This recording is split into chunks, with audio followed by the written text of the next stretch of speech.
আমি বুঝতে পারছি না যে আমাকে নিয়ে এত করেছে কেন। একটু বলুন না, আমাকে নিয়ে করেছেন কেন?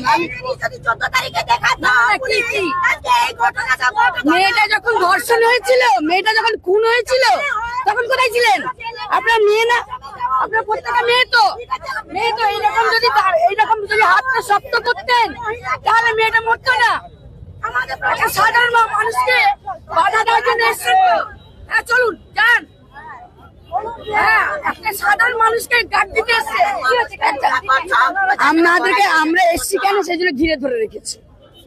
আমরা জান্নাতের পক্ষে এসেছি। না, আপনি যাবেন না, এদিকে যাবেন না, ওদিকে যাবেন না, এদিকে যাবেন না, ওদিকে যাবেন না। আমরা লোকাল, আমরা জাস্ট ডাক্তারদের সাপোর্ট করার জন্য এসেছি। ওখানে দড়ি দিয়েছিল, আমি জাস্ট ঘুরে এদিকে এলাম বলে।